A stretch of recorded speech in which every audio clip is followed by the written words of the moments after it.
आता डोळ्याचे विकारी भरपूर लोकांचे वाढलेले आहेत. डोळे लाल होतात, डोळे जळजळ होतात, चष्मा वाढलेला आहे. ज्या लोकांचे डोळे लाल होतात, जळजळ होते, अशा लोकांनी दुर्वा माहिती आहे सर्वांना, हराळी दुर्वा घ्यायची, थोडेसे चेचून रस काढायचा, 2-2 थेंब डोळ्यामध्ये टाका, ह्याचा जबरदस्त फायदा होतो. ज्या लोकांना डोळ्यात आग होते, लाल आहे, चष्मा आहे, अशा लोकांनी बेलपत्रीची पानं घ्यायची, स्वच्छ धुवायची, ह्याचे 2-2 थेंब नियमित डोळ्यामध्ये टाका. ह्याचा एक खूप चांगला फायदा होतो. डोळ्याचे भरपूर विकारांनी ठीक होतात.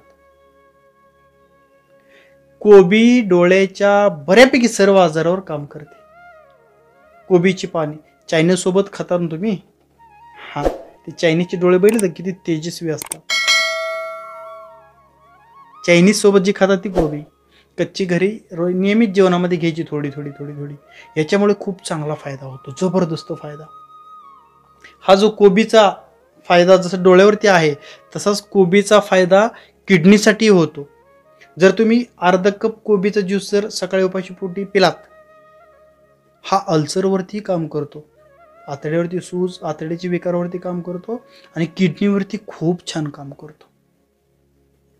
ज्या लोकांना अंधत्व आलेलं आहे, अशा लोकांनी नियमित कोबीची पाने आहारामध्ये ठेवा.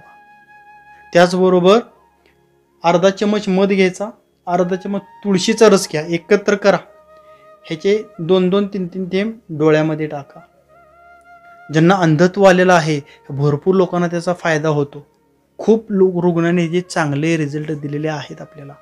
तुळशीचा रस आणि मध हे मिश्रणचे 2-2 थेंब डोळ्यामध्ये टाकायचे.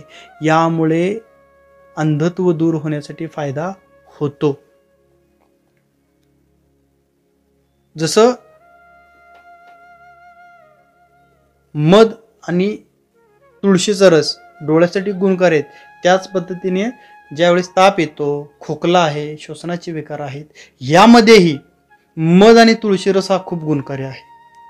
त्याचे जबरदस्त फायदे भेटतात. खूप लोकांनी चांगले फायदे सांगितलेले त्याचे. हां, खायला थोडंसं पण गोड असल्यामुळे छान लागेल ते.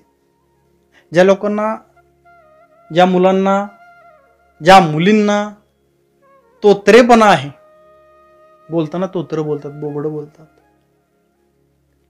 हेच मध घ्यायचा, थोडासा 1 चमचाभर मध घ्या, यामध्ये अर्धा चमच सेंधव मीठ मिसळा आणि ते जिभेला चोळायचं. जसं ब्रश करतो ते आपण जिभेला चोळायचं. हे जर व्यवस्थित चोळलं 4-5 दिवस, तर तोतरेपणा कमी होतो.